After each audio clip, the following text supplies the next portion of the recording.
આજરોજ જામનગર જિલ્લામાં એ division police સ્ટેશનમાં બે એફઆઈઆર ગુજસી ટોકની કલમ 3(1)(2), 3(2), 3(4) અને 3(5) મુજબ નોંધવામાં આવેલી છે.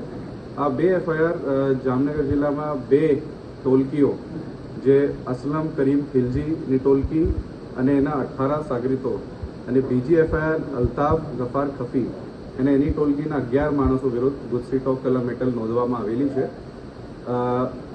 આ બે ગેંગ ટોલકીઓ વિરુદ્ધની ગુનાહિત ઇતિહાસ બાબત હું આપ લોકોને જણાવવા માંગુ છું કે અસલમની ગેંગમાં જે 18 માણસો છે એના વિરુદ્ધ 46 ગુનાઓ છે. અલ્તાફ અને એની ટોલકી ઉપર 52 ગુનાઓ નોંધવામાં આવેલા છે. ગંભીર ગુનાઓની હિસ્ટ્રી જેમાં ખૂનની કોશિશ, બલાત્કાર, આર્મ્સ એક્ટ, લેન્ડ ગ્રેબિંગ, જાનથી મારી નાખવાની ધમકી, ધાડ પાડવાની તૈયારી, ફાયરિંગ, એટ્રોસિટી, ઘરફોડ, પ્રોહિબિશન, નાર્કોટિક્સ અને એવા ગુનાઓની હિસ્ટ્રીવાળી ટોલકી જે છેલ્લા 3 મહિનામાં પણ એ લોકો એકબીજા ઉપર અને સામાન્ય નાગરિકો ઉપર 307ના ગુનાઓ અને સિક્કા પોલીસ સ્ટેશનમાં 1 અઠવાડિયા પહેલાં ફાયરિંગ અને 307ના ગુનાઓ જો દાખલ થયા છે. એ પ્રકારની હિસ્ટ્રીને જે બે ટોલકી વિરુદ્ધ છે એના વિરુદ્ધ એના ગુનાઓને ધ્યાનમાં રાખતા અને એના જો ગેંગ મેમ્બર્સ છે એના વિરુદ્ધ અમે એક બે ફરિયાદ સિટી એ ડિવિઝનમાં આજે નોંધવામાં આવેલી છે.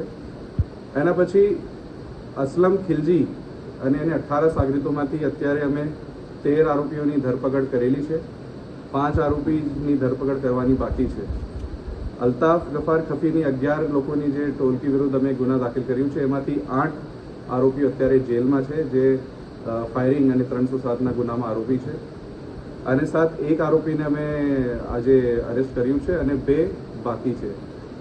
સાથે સાથ આ તપાસ દરમિયાન તપાસ ડીવાયએસપી સિટી જયવીર ઝાલા દ્વારા કરવામાં આવશે. આ તપાસમાં અન્ય કોઈ ગેંગ મેમ્બર, અન્ય કોઈ માણસ એની મદદ સગવડ કરતા આપતા હોય એની પણ અમે એની ધરપકડ કરશું.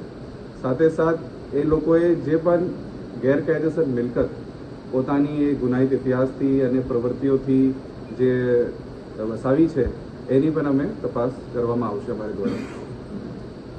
ક્રાઇમ સિન્ડિકેટ જેમાં કહેવામાં આવે છે, જે ટોલકી એક્ટિવ હોય, જેની ગતિવિધિઓ ચાલતી હોય, જે રીતે મેં કીધું આપને છેલ્લા 6 મહિનામાં એ લોકોએ 3 થી 4 ગંભીર ગુના એકબીજા ઉપર કર્યું છે.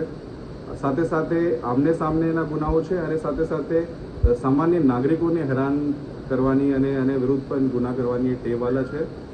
તો ગેરકાયદેસર પ્રવૃત્તિ કરનાર ટોલકી જેની પ્રવૃત્તિ ચાલુ હોય અને એ ટોલકી દ્વારા સામાન્ય જનમાં ભય ફેલાવતા હોય અને ગેરકાયદેસર મિલકત પણ વસાલી હોય એ વિરુદ્ધ આ કલમો મુજબ ગુજસી ટોકની બે ફરિયાદ દાખલ કરવામાં આવેલી છે.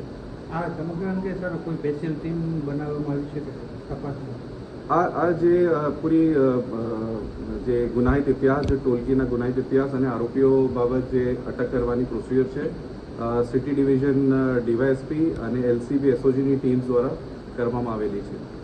અત્યારે એની તપાસ કરવામાં આવશે. જે મિલકતો અગાઉ ડેમોલિશન થયું છે એની પણ વિગત એવા લેવામાં આવશે, જેના પર લેન્ડ ગ્રેબિંગ હેઠળ જે એક્ટ હેઠળ પણ એને આરોપીઓ વિરુદ્ધ ગુના દાખલ છે એને પણ એમાં ઇન્ક્લુડ કરવામાં આવશે.